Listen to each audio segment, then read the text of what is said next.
Everybody has a story, and we aim to reveal the most impactful experiences of our guests that our listeners can learn and grow from. American Premium Vodka is a proud partner that helps make this show possible. Please enjoy this episode of the Blueprint Banter. First of all, this is going to be fun for me just because I don't really know anything about you. So, that's good. So I think it works well. This whole Blueprint Banter concept is essentially just having conversations with people, right? And sort of Nice. Nice. Yeah, so the whole premise though is essentially just having real conversations. You know, it's not I think when you get that like 15-minute TV interview thing, you know, Yeah. you don't really get the depths of how things are truly working and whatever. Right.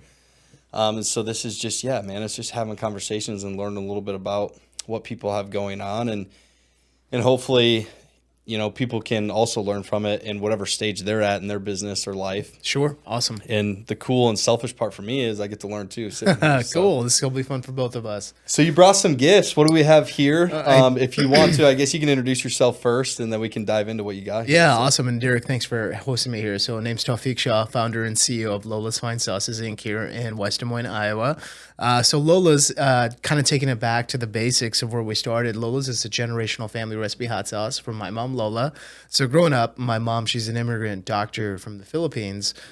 She came to Iowa in the 1980s to take care of local farmers. So I born and raised here in Iowa. Grew up in a small town called Winthrop. We had probably 700 folks in my hometown. Mom was the town doctor. My father's also an immigrant too. He's from Pakistan. But my father was a doctor as well, but he served in the U.S. Army. So my dad was in the U.S. Army for 20 years. So growing up, my dad was actively deployed. You know, I got a chance to go. I kind of call myself a military brat because I used to travel around to various different military installations throughout the country to visit my father, you know, because when the Army says you got to go, you got to go. So growing up, I got to travel a lot, and then my mom practically raised me and my two older sisters while my dad was deployed. So So you guys just stayed put pretty much in your home, and then your dad would whatever base Correct. he was living on. Okay. Yeah, so my dad was he was in Fort Bliss in El Paso, Texas. He went to a White Sands, New Mexico, a couple of other bases down in like Biloxi, Missouri, or Mississippi. So just a lot of travel, and I got a chance to go stay with him in the summers while he was on active duty. You know, when our country says you got to go serve, you got to go serve, and it's a great thing. But that allowed you and your sisters then to stay put in the same school system. And is that common? Like, I feel like a lot of military families also would move, but like that's kind of nice for you guys that you were able to stay put. And Yeah, so it's a little bit different. My two older sisters are about 14, I want to say 14 years older than me, 14 and 15 years older. So they actually graduated from a high school in Waterloo, Iowa. So I was actually born in Waterloo. That's where, you know, our family journey started. But both of my sisters had graduated from a high school there. And then eventually my mom took over a small medical practice in Winthrop. And that's when we moved about 30 minutes east of Waterloo to a small town. Yeah. Cool. Yeah, it was fun growing up. And every night, you know, my mom would make sure we had a family dinner, and always accompanied was our hot sauce. And it didn't look quite as good as it does now. It was in a giant mason jar, but we would just slather it on everything. We'd put on rice, we'd put on fish, chicken, whatever my mom made for the night. And, you know, back in 2017, my mom had sold her business, and I was working corporate finance here in Des Moines. And I was helping my mom moved to Des Moines to be closer to family. And my mom, I found some of those bottles that my mom had canned when she was, you know, still living in Winthrop with us. And I brought it in for a food day at work. It just so happened to be a Hispanic food day. We're not Hispanic, we're Filipino Pakistani, but hot sauce goes well anywhere. So brought it, you know, to the party, and people loved it. That was the best hot sauce they'd ever had. And I remember right then and there, I called my mom and I said, "Hey, Mom," on my lunch break, of course. I said, "Hey, Mom, hey, I want to start making this hot sauce and, you know, selling it at farmers markets." And she's like, "Oh, okay, cool." So Mom and I started selling the hot sauce, doing local farmers markets and craft shows. And now fast forward to where we are today, we're now in over 20,000 different retailers and restaurants throughout North America. that's insane. That's kind of a little history 8 years. 101. Yeah, in 8 years. Well, technically, we didn't start the company officially until late 2018, early 2019. Yeah, so because, you know, 2017 is like, oh, I'm just making it in my house, labeling it, taking it to farmers markets, and 2018 was when we officially like incorporated. And So if we dive into that a little bit, what did that look like? I mean, so obviously, you know, you're there, you have that that lunch that you bring it to, people are interested. You're like, hey, there might be something here. And then, so what was it just, I mean, I guess when you started like with the farmer's market deal, was it just like, we're going to try this out and see where it goes? Or did you have intent of like the whole way you saw like the end vision from the get go type thing? No, that's a really good question. I saw Envision. Like when I put my mind to something and do it, I'm all in. So when I started Lola's, I knew that this is something that I'm going to spend the rest of my life growing and building it and just see where it goes. I had a vision for it to become the next biggest hot sauce brand in America. And so from farmers markets to craft shows to where we are today in retail and restaurants, I had full faith and belief in myself and now our team and everybody that we partner with to really grow our brand. And it was just something that became an obsession. You know, I'd work my full-time job. I'd work 40 hours a week downtown, a corporate finance position. And then I'd actually bartend too on weekends. And then in between all that time, I would also work on Lola's. So I was probably working about 100 to 120 hours a week. Yeah. Well, I think that's interesting because a lot of times, it's interesting, I guess, to dissect like when a company gets to the stature that obviously Lola's is now. It's easy to just look at it in its current state and say, "Oh, this is just a big company." But when you really, I mean, when not that long ago, it was just being sold in farmers markets. You know, there has to be a path in which it got there, and that looks so different from business to business and from person to person that you talk to. And sometimes it seems like things happen on accident, but obviously this one wasn't accidental. You had a plan and you went for it, but 100%. I mean, I believe in a higher power and, everything has just directed me in the right direction. And a lot of it's just feel right. The harder you work, the luckier you're going to get. And, when I started Lola's, doing those craft farmers markets, Hy-Vee was the first retailer that came by. Actually, it was Jason, the store manager from Westlake. So I'll always remember that. He came by our booth and he's like, dude, everybody loves your hot sauce. You need us to come by and see me over at Hy-Vee. And obviously Fairway shortly joined on board too, great local company as well. But Hy-Vee was the first to bring us on board. And I didn't even have a barcode on my bottle. And so he's like, just come on in, we'll slap a barcode on it for you. So it's like things like that just kind of help guide you and direct you in the right way, because a lot of this, especially where we are now, we're in every Walmart in America. We're doing partnerships and licensing deals with Casey's and Hy-Vee and other major players in the industry. I'm actually just getting ready to launch in a Costco and Target also over the next couple of months. So it's just kind of like, all right, going from where we were in craft shows to where we are today, it's the real deal. And it's so much fun. And it's just amazing to see everything change and evolve and just share our family recipes with the rest of the world. It's really amazing. yeah, that is it.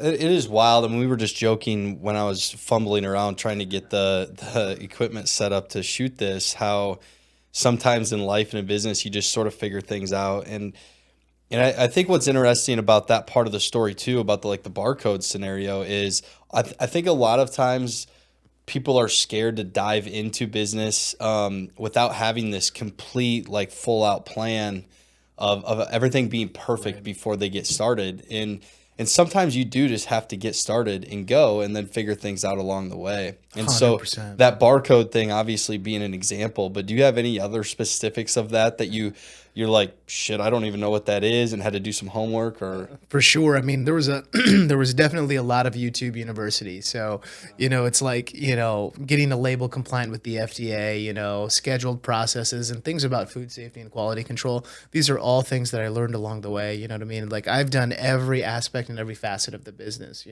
everything from creating the product, tasting the product, the recipe creation, formulation, development, quality control, everything, all that stuff is just sealed right up here. And it's something that I went through to learn how to get into some of these retailers. So I'll give you a good example, after we got into Hy-Vee, then Hy-Vee brought us into every store, then Fairway brought us into every store. Our next big win was Kroger. So Kroger was a big deal down in Houston and Dallas. And to get ready for Kroger was a completely different ballgame because, you're talking data sync and integrations and using different systems. Like every retailer has their own system. Like I'll give you an idea. Walmart has their own system too called Retail Link. It's incredible. It's incredibly difficult, but not so much if you learn, right? You just got to put the time into it.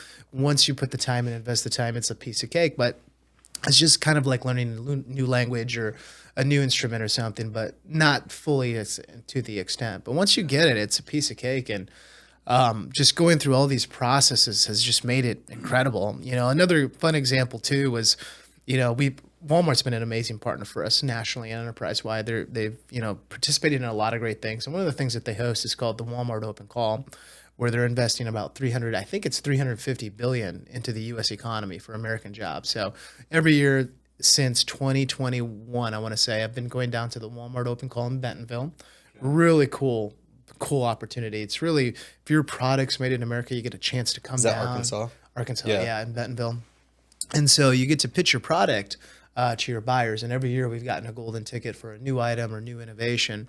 And just working through the whole process was awesome. But one of the innovations we got was a production of mini bottles. So we make these $1 mini bottles that go into the Walmart bins. When this program was first launching, we were part of it, and we're still part of it. We're actually getting ready to launch it again in May. But we had to produce 4 mini bottle items, and it was millions of units.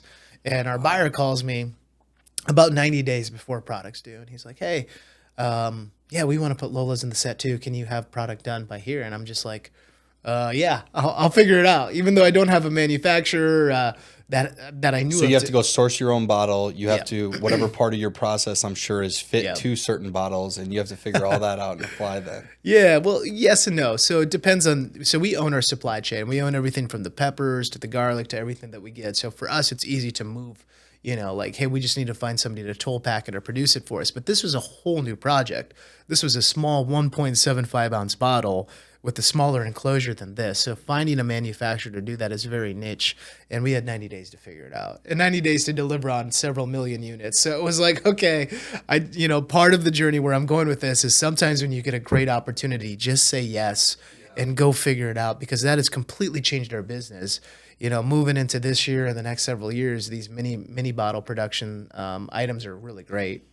So one of the things I talk about a lot, and I'm sure I've said it on this podcast before, is I'm a firm believer that there are no like poor decisions in business. Like there's no such thing as like you had the chance to choose between X and Y, and I chose Y, and that's why we failed was because I chose this wrong path. Like I've always been a firm believer in, you make a decision and then your actions that follow that decision are what make it successful or not successful, right? So if I, like in our home building business, if I choose to go purchase a lot that we think we're going to be able to build somebody a custom on, and then we end up holding that lot and nobody wants it, or whatever the case may be, we don't end up building on it and have to sell it. Maybe we lose money on interest. Whatever that case may be, that just means I didn't do a good enough job behind the scenes of promoting it. We didn't market it right. Maybe the decision making in buying that lot, I didn't do enough homework, but the decision to buy the lot wasn't right or wrong, So it's always actions, and I love that of just like, man, I'll figure it out. Like I'm in the hot seat now, 100%.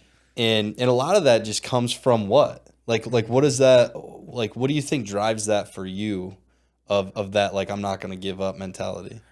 For me, it's a labor of love. So like growing up, my mom, she practically raised me, and raised my 2 older sisters by herself, not by choice, but, my father was actively deployed. He was serving our great country. And when, like I said, when the U.S. government and Army tells you go, you got to go. So this is kind of a way of giving back. My mom took care of me and my 2 older sisters. She also took great care of the community that we were in. So I grew up, like I said, in a small town with 700 folks.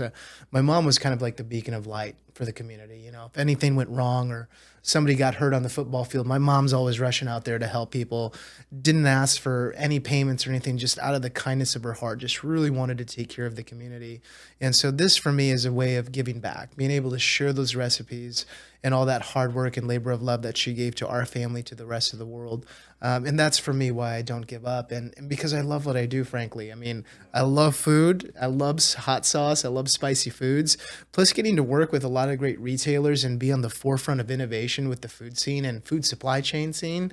It's just so much fun. That's a good point too. I think I obviously think all of this is interesting, and that's why I host a podcast, because I love these conversations. But For sure.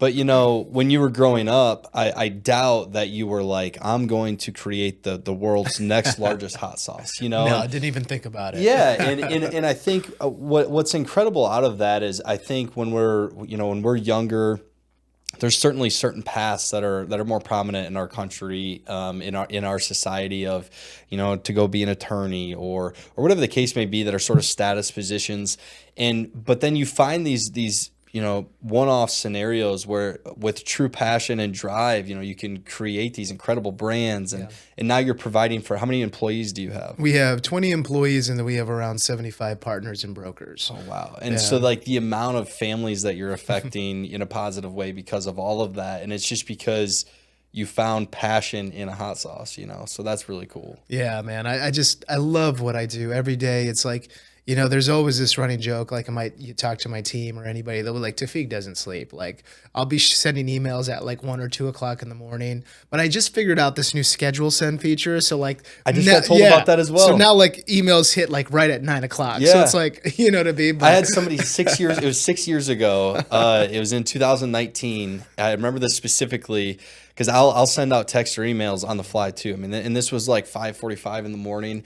And it's not like I expect people to respond, but I'm just getting that information transferred. And the guy's like, it's okay with me, but you might not want to text or email everybody before 8 o'clock or 9 o'clock. Right. And I just had somebody tell me that the other day, you can send these things. And I was like, that's a good feature. That's a good feature. Because like, our team, I mean, they don't mind it. They love it. The thing is like my team will respond right away because they kind of follow the feng shui and flow that I have. And so they're always grinding. They're always excited. So it's like, all right, if I can't, not everybody can work at my pace, so let's schedule it out.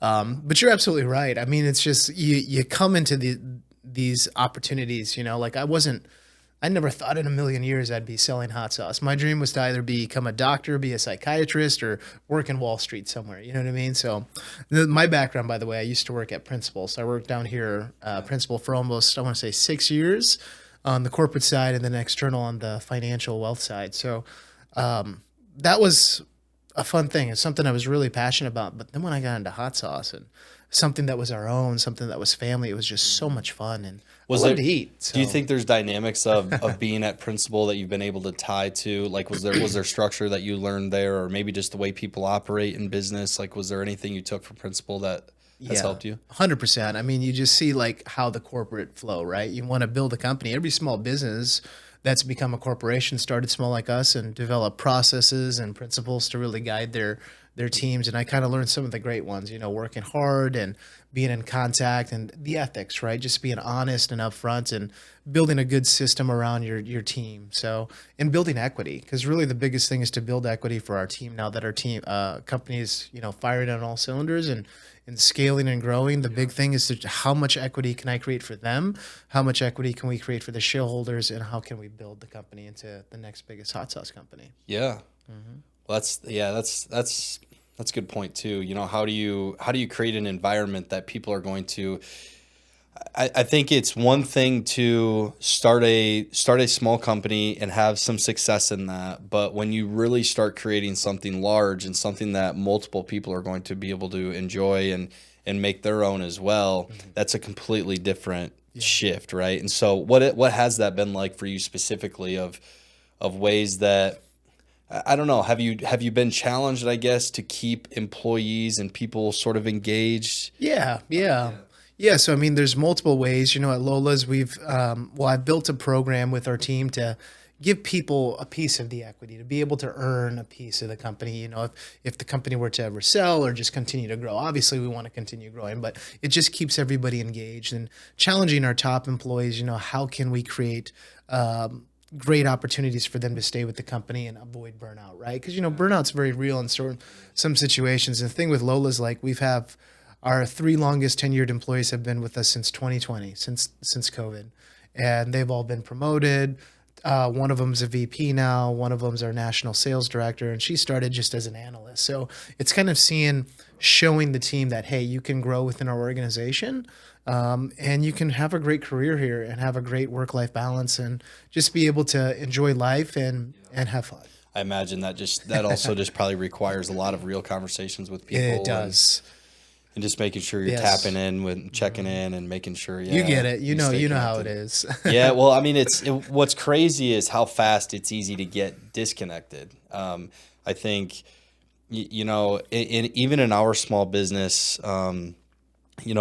different people are in the fire of different elements of the business constantly. And, And it's really easy to sort of just get disconnected from, you sort of get that, like, I'm the only one doing anything mentality. I see it with people all the time of like, well, if it wasn't for me, this, but the reality is everybody's employed obviously because they're important, and everybody has their own sort of battles, but if you don't talk about those things between each other, I mean, even my business partner and I, Sean, I mean, we just kind of last week had one of those conversations of we just need to get reconnected again mentally, make sure we're both striving, towards the same things. So Yeah, just I think reinforcing the mission of that we're all in teamwork. And then of course everybody has strong personalities, you know what I mean?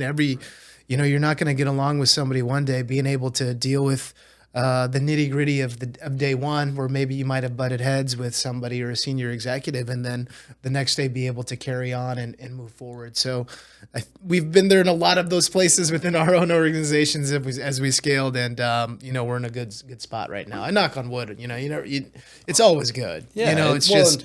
And the reality of it too is you're dealing with humans, and humans have personal life struggles or things or triumphs maybe that they're going through, and trying to find the best version of themselves along the way. And does that fit the mold of the company? And just all of those things are a juggle for sure. Oh yeah. One thing I want to really dive into with you though is I don't want to breeze over the scaling of getting into these different companies that you're selling through. So these I assume you just call it distribution, or but you started at Hy-Vee because this gentleman saw you down at the farmer's market. And just take us through like what that literally looked like then.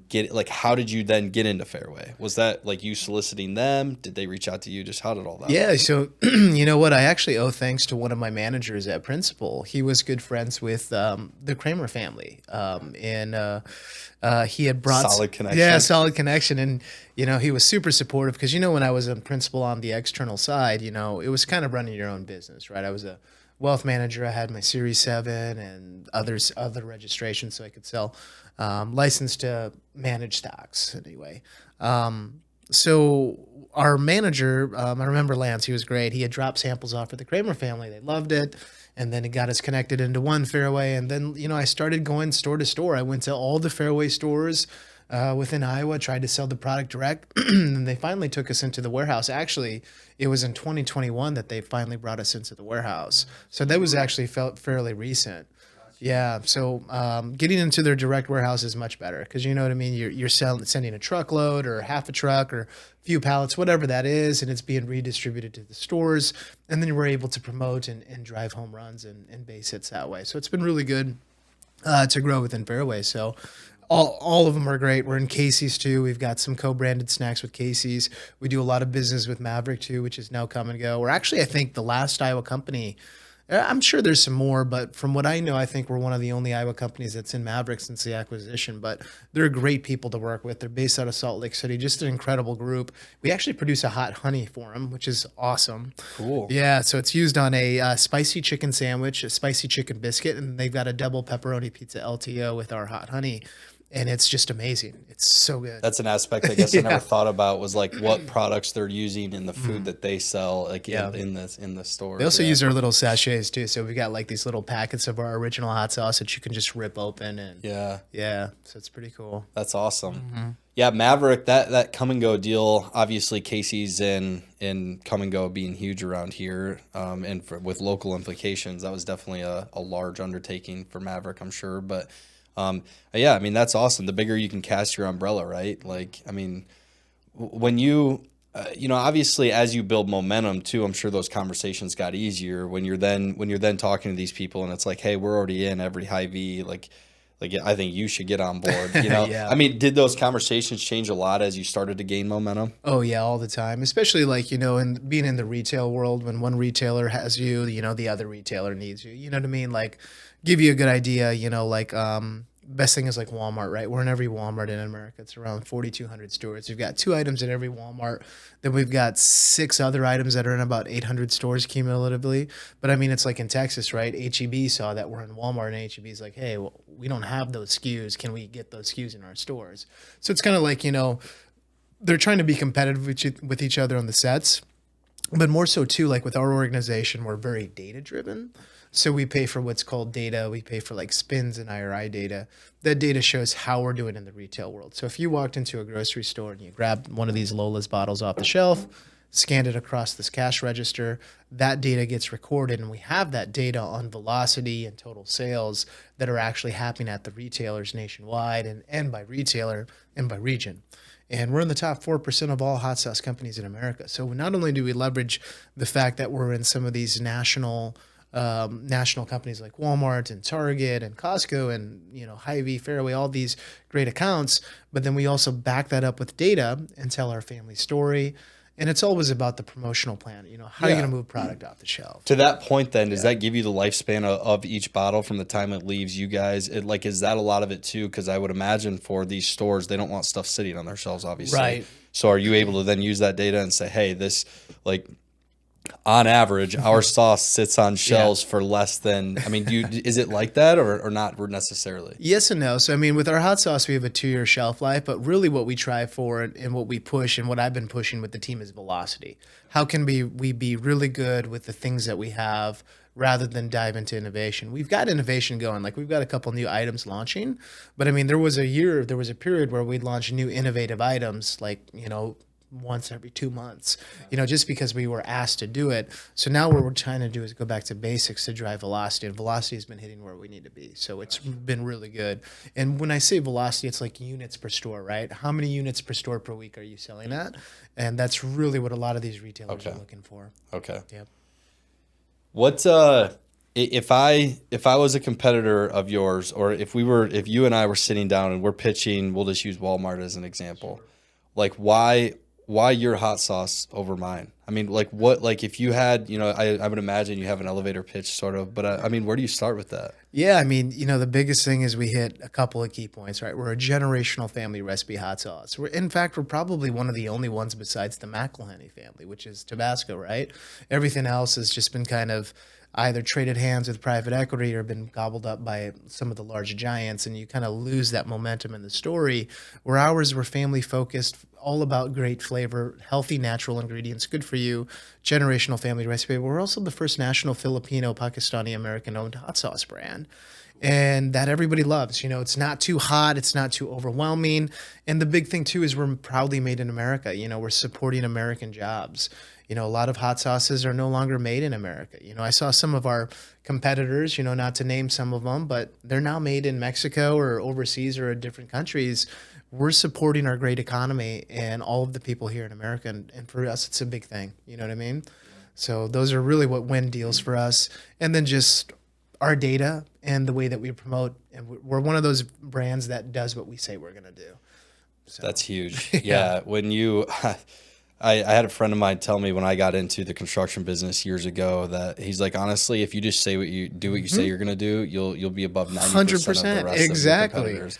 And it's funny how that is so simple. What is that? I would imagine that looks for you like having product ready when you say you're going to, making shipments and deliveries on time, sourcing, with your vendors too, when you commit to certain product amounts, or I'm going to buy X amount of peppers from you, just whatever, right? Just make those commitments whether it makes sense for you or not. 100%. Like with Winn-Dixie and Myers and all of the accounts, Hy-Vees, the Fairways, every retailer that we're in, it's like, hey, here's our promotional plan, here's how we're going to do it, we get it executed, and we implement it right away. I'm just shocked that some people who get that opportunity to be on the shelf don't do anything, and that's when things fall apart. You know what I mean?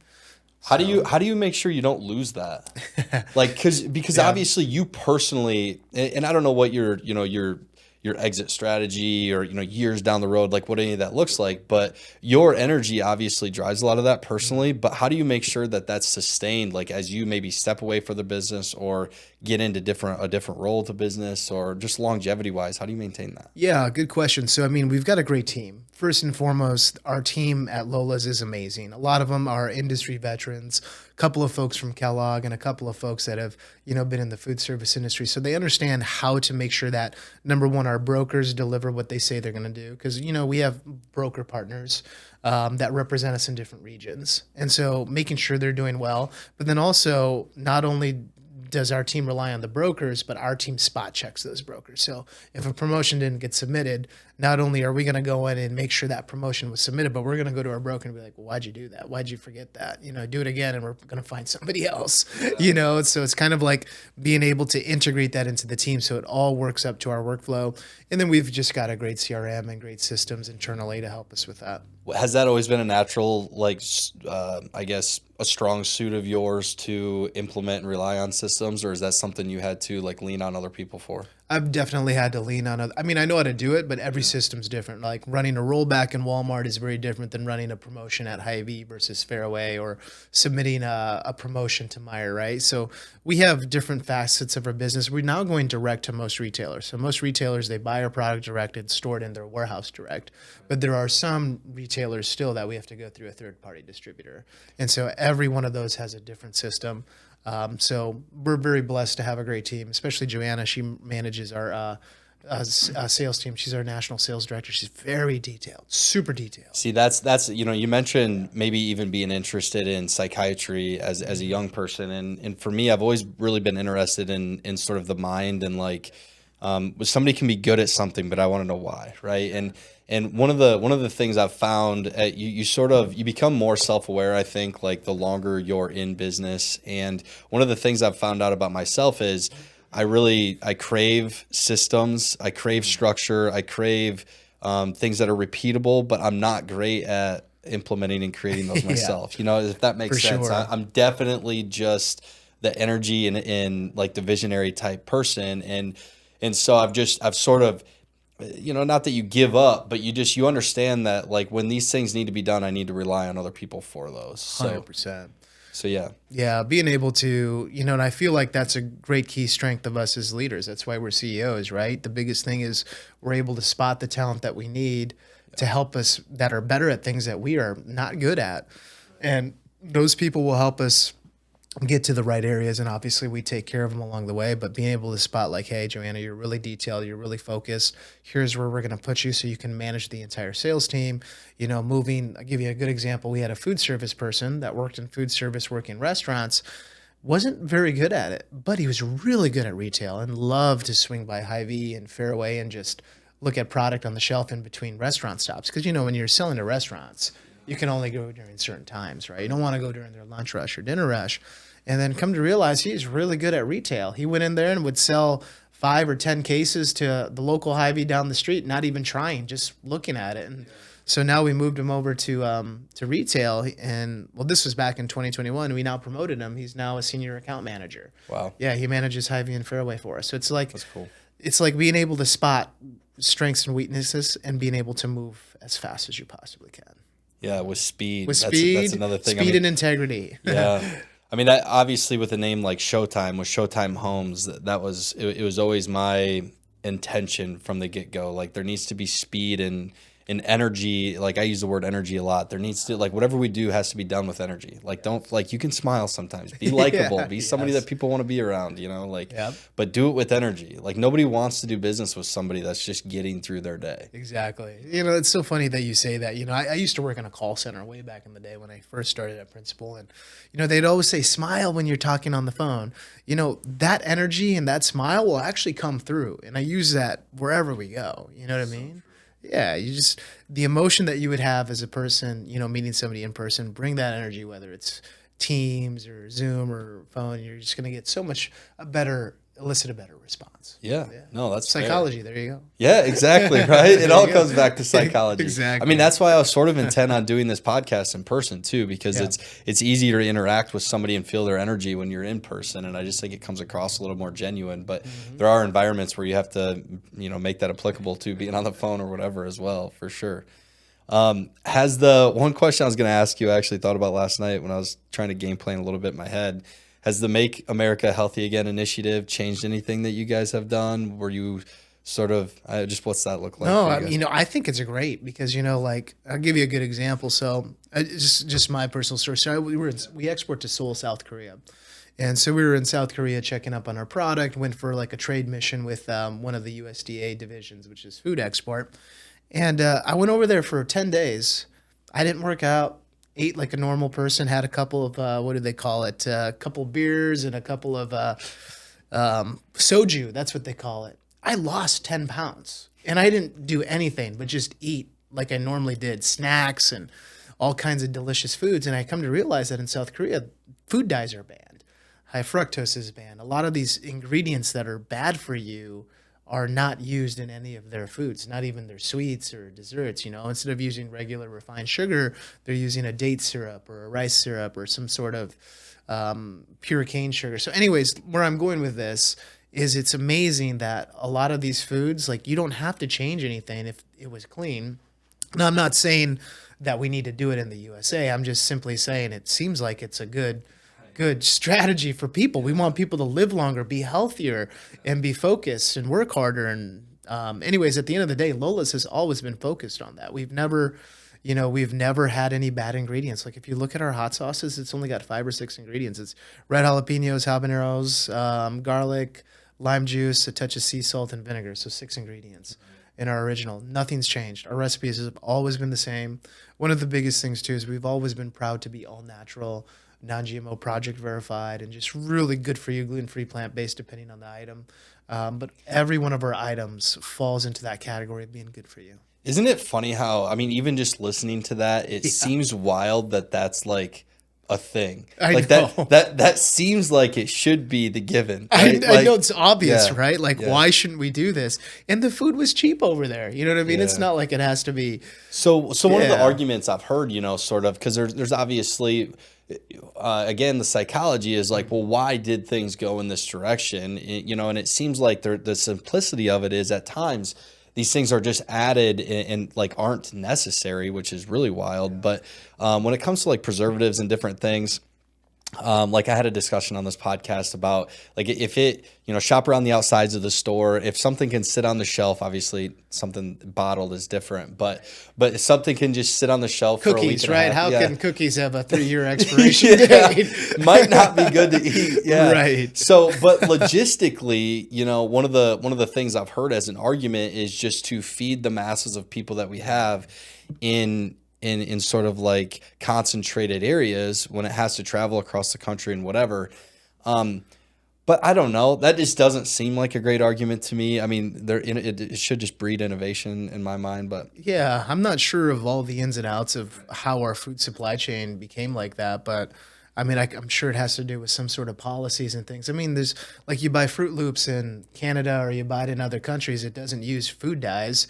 I mean, if they can do it over there, why can't we do it over here? So, like I said, that's good though that you guys are on the up and up. Yeah, it's always been at the forefront of our brand, and as the policy shift with RFK into healthier food supply chain for Americans, I mean, we're already there. So I feel like it's just a win-win. We're low sodium. We don't use any xanthan gums. We don't use any fillers. Like if you look at the only item that we do that does have sugar is our mango scotch bonnet.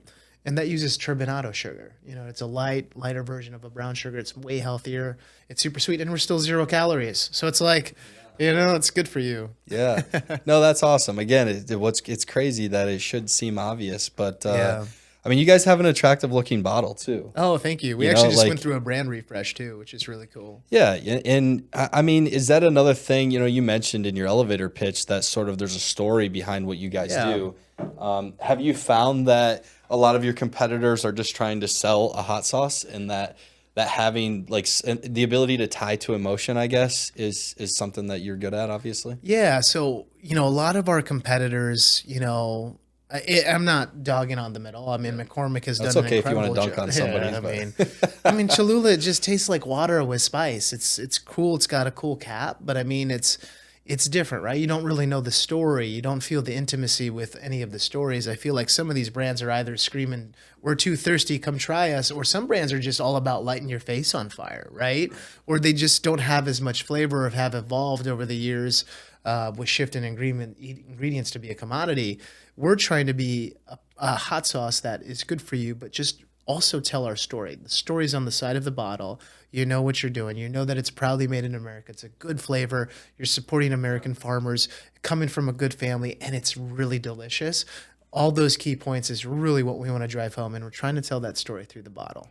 Yeah, well, that's awesome. I mean, yeah, it is cool that you guys obviously, I mean, that you it's one thing when people use it as a sales pitch, or you can tell when it's disingenuous, right? Like when it's just like, no, come, but obviously there is intimacy behind it, and that's cool. And there's something about like the food connection. So I am probably the worst person to tie into that because like I'm not a foodie. So I mean I enjoy eating good food. I like a good steak. I don't like hot things, but I do like some spice, and I'm starting to evolve a little bit as I Good, get good. into You're my 30s. better. I Yeah. brought you the spicy So ones. I will have to. I mean, I'll definitely have to try them. And Nice. my wife gives me a hard time all the time because I'm like meat and potatoes, farm kid kind Sure. of guy. But there is a lot of people that connect emotions and like love and remembering like some of the best times of their childhood are connected around the kitchen table, right? Yeah, And I so, mean, think about this. When you go to a nice high-end restaurant, they always tell you the history of this dish, like how the technique was, or where the protein came from, or where where the dessert came from, or how the technique was produced. Things like that.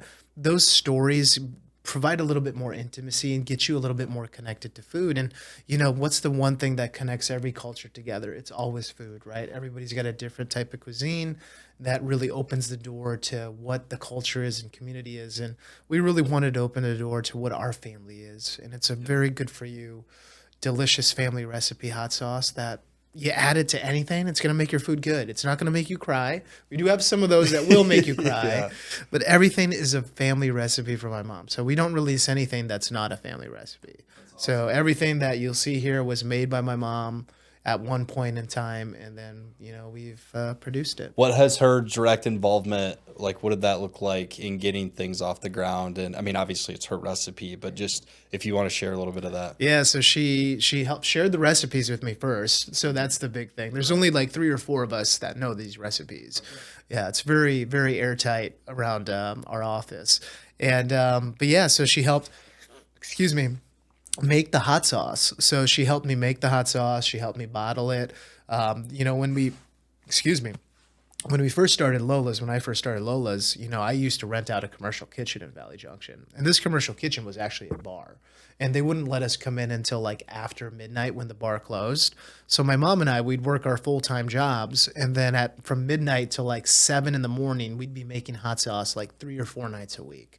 Yeah, so we'd have fresh garlic, fresh red jalapenos. We'd have to blend it, dice it, de-seed it, everything. We did all that by hand, and then, heated it and filled it to make sure it's all sanitary. So she helped me learn the process, build strength, build understanding and repetition, and understand what nodes I'm looking for. So for example, like when we do our quality control check, which we do in every production run that we have a smell test. Does it smell like what the product should be?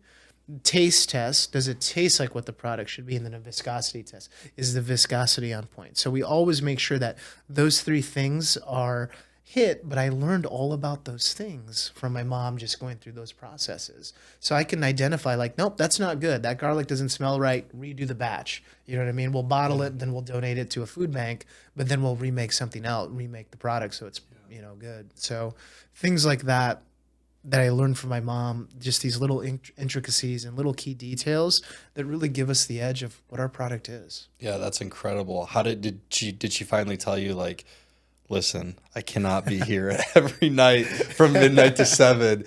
What was that transition out like? She's never said that. The cool thing about my mom, she's an entrepreneur too. So I always say I get the entrepreneurial aspect from my mom because, when my mom came to America, she's from the Philippines. She grew up in a poor family, and her family saved up all the money for her to become a doctor. And then she came here. She took over a small practice in Winthrop, Iowa that was struggling. It was failing. I remember the story. She told me she overpaid for it, but it's okay because she turned it around to help the community. Oh my gosh. She'll always say Shout that. out Lola. Yeah. I mean, good Lord. She just wanted the opportunity to have her own destiny. And I learned from her being an entrepreneur. And, yeah, she's to this date, she still helps. She'll come to trade shows. We were in California for a big trade show called Expo West. It's like the Super Bowl of consumer packaged good brands. So we were there. Lola came by, was signing autographs. Oh, wow. Just That doing is fun awesome. stuff. We had all these people come up like, Lola, can we get a picture? Can we get an Yeah. autograph? So we bring her to a lot of these events with us when she can. Well, that's cool. I mean, one of the things, from a family aspect, being sort of the face of the company, and then, your family oftentimes doesn't really get a chance to, you know, where I'm going with this is one of the reasons why we do what we do is because we get to see it pay off in the faces of other people that enjoy what we do, Yes, right? 100%. And with building homes, we get to see it in the faces of people that walk into their home for the first time. But like my family can benefit from the things that I'm able to do, you know, financially, and obviously have them be as involved in it as they can be from time to time, but they don't get that payoff, you know? And so if you, to be able to share that with your mom and have her out there signing Yeah. autographs, like that's pretty special. She loves it. And she sends us new goodies every week. Every week we get something new in the mail. You know, hey, I made this, or hey, I made that. We actually have 4 new innovation items, which is quite a bit, but they've been innovation items that we've had for the last 4 years that we just are waiting to release, and they're going to be released over the next course of this year, and it's super exciting. So Good. yeah. I'm sure your audience, I mean, with being in all those different distribution centers, I mean, are they, obviously if something is successful, capitalism says we want more of that. And so, I mean, are they challenging you often to like, hey, do you have anything different maybe in this subcategory or anything like that? Yeah, Is that how that looks, or is Yeah, it mainly you leading that conversation? it's usually our team, so it's usually a group effort. Like, I mean, there's a lot of people that don't understand, like, these retailers want to partner with you. When you get in there, they want to help you. And when you have that great dialogue with retailers, like with Casey's, you know, we've got the co-branded snacks. We're working on a special project with them, right? Okay, Then that makes sense. Then we've Hy-Vee, we've got a co-branded potato chip, and you know, we're working on a special project with them. I can just pick up the phone and be like, hey, I was just at the show. I saw this innovation. This is going to be leading. Here's what we can do to really help out. And so we're pitching ideas. They're coming to us for ideas, and we're just collaborating together. It's just a great synergistic team effort to just bring new innovation because people want to eat. People want to try new things. And our brand, I feel like, has become that brand that we can add spice, but it's not going to burn your face off. Yeah. And people feel that. Our brand is a welcoming, yeah, I'm going to get heat, but I know it's going to be good, and I know it's going to be the highest quality. So can we pair that with something else, whether it's a potato chip or rice or, I don't know, tinned salmon, who knows? Right. Yeah, I can tell. I mean, just in the short time we've been talking, like I can definitely, I get a good picture of how you're wired.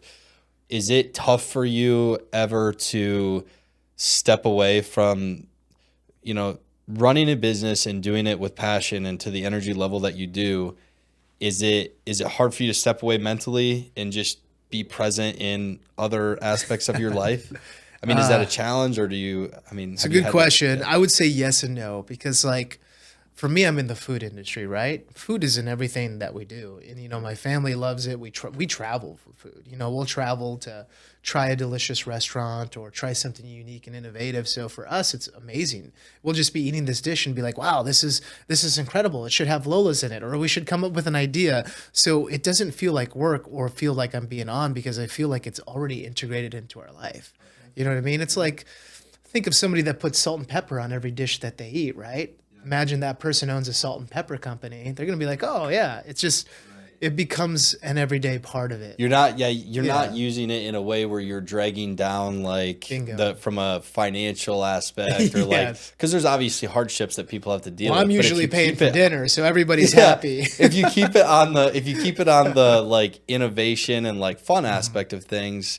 And that's one thing I struggled with, to be honest, like in the early days, is knowing which parts of work are okay to bring home. Because, you know, like we have to wear it all, obviously, but there's certain aspects like that you need to leave at home, and you can bring some of the fun stuff home. I've enjoyed that my kids feel connected to the Showtime brand, you know, ever since, because they've obviously been a part of it their whole lives.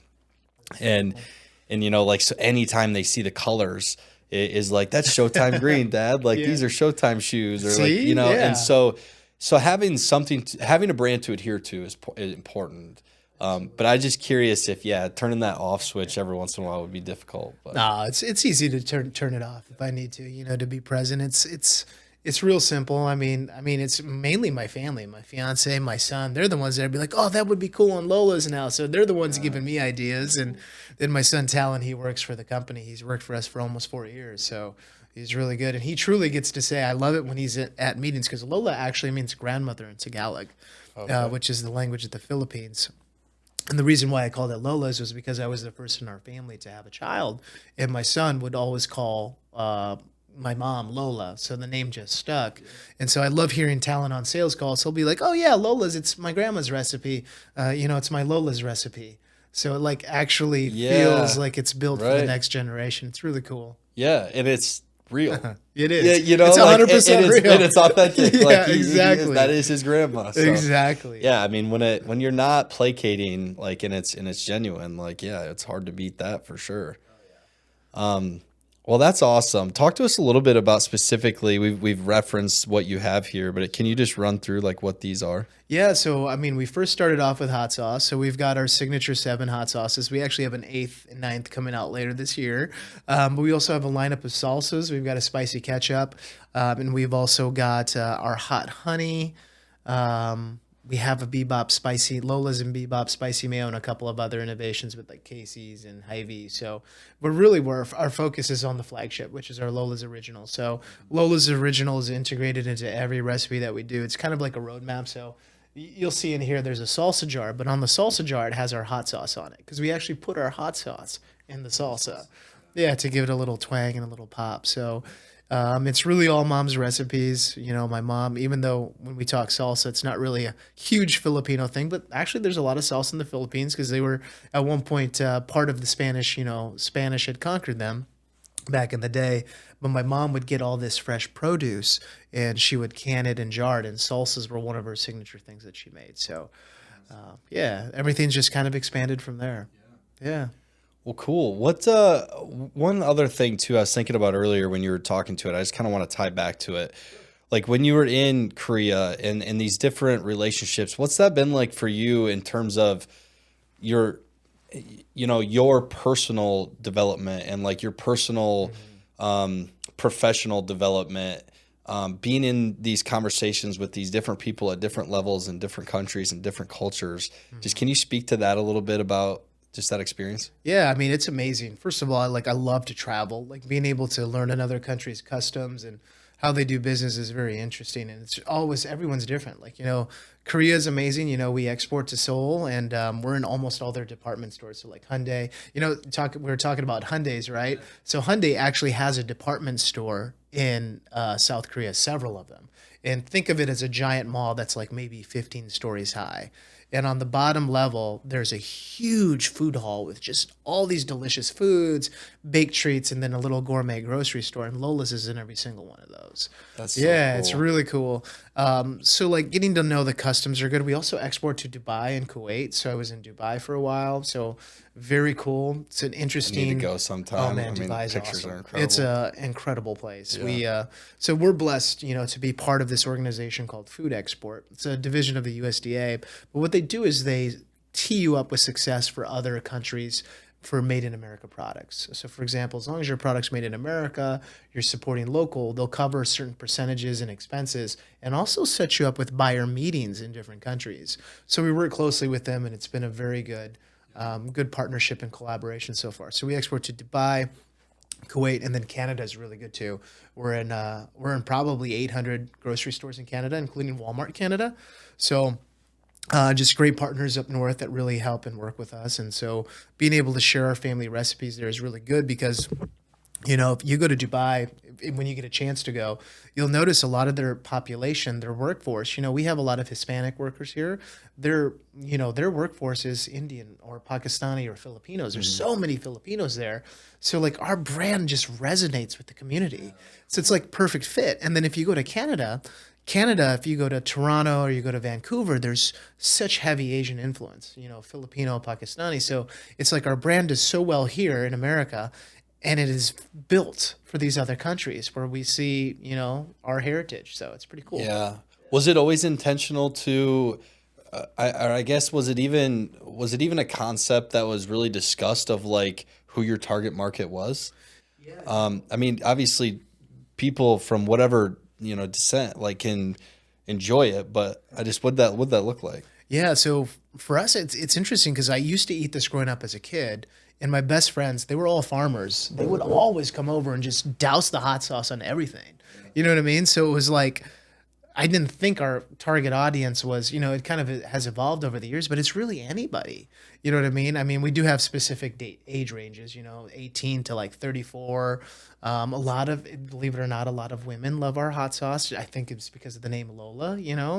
Like a softer, like Tabasco comes across, and again, not to dunk on them, but we will. Yeah, my dude. Nobody owns the rights to this podcast. We can do whatever we want. But that does it. I mean, it does to me sound A, more masculine, and B, maybe a little just bit more brash in general. So Lola's definitely has like a softer appeal. Exactly, and that's why we went through a brand refresh. We wanted to own it. We're Lola's. We wanted to own that soft appeal, and that's what we're doing. And everybody loves our hot sauce. Everyone from you, me, to everybody at the farmers markets to ethnic folks in different countries. So it's been really good to just see the universal love for our brand because the flavor is just so good. It's got a lot of garlic in it, which is heavily Filipino influence. Because you go to the Philippines, garlic isn't everything. Garlic is a heavy staple. We use a lot of garlic. Tons. Yeah, at home. Jordan, my wife, honestly, like there's times where I'm like, I don't know if I'm a vampire or what, but it's good for you. It is really good for you, and that's what our sauce is. And I mean, cool. If you don't like garlic, you won't like Lola. No, I do. I enjoy it. I mean, one of the seasonings we use all the time is definitely heavy garlic, and yeah, we love it in our house. But nice. So I think I'm really excited to try the salsa too. Well, I think we need to at least give one shout out to Craig. I love the fact that so we had been connected late last year. People are obviously busy and moving parts, and then we ran into each other when you were in the chair. Dude, it's like fate, man. Yeah. That was so cool. Craig was just like, did you guys get connected yet? And I was like, I don't even know who he is. Shout out to the barber. Yeah. The landlord, man. Landlord. So I actually just went and saw him yesterday. Same. I saw him yesterday too, Did man. You? I go Wednesdays at 1:00 every Wednesday. Oh, perfect. Yep. Yeah. It's man, yesterday the vibes in there were so incredible too. Yeah. Oh my gosh, I laughed so hard. He had to quit cutting a couple different times because we were laughing at.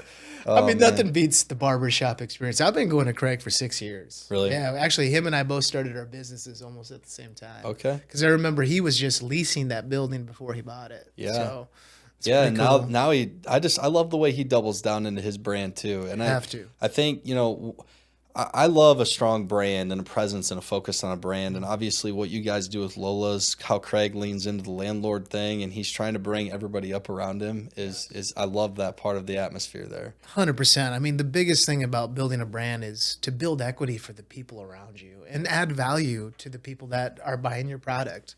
When you can give back, I say, when you're doing well, giving back is an important part of life and your business. Yeah, and equity can look so different too. I mean, just equity in relationships and people to connect with, and obviously, like literally, we're here because he connected us, and so like he brings equity into our lives too. So that's pretty cool.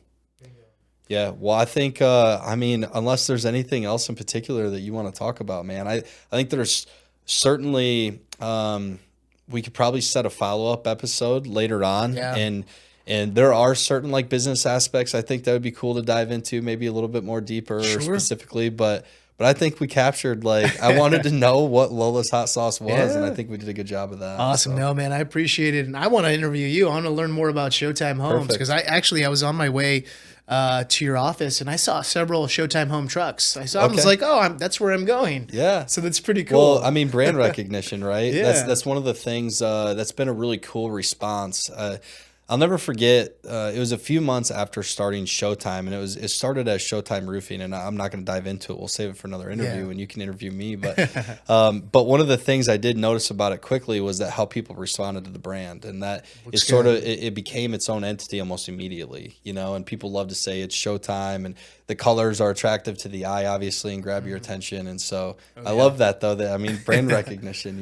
You spotted them. That's right, brother. Well, thank you for having me on your podcast. And for your followers, follow Lola's Fine Hot Sauce at Lola's Fine Hot Sauce, TikTok, Instagram, X, name it. We're there, and follow us at lolasfinehotsauce.com. Awesome. Well, thanks, man. Yeah, thanks, brother.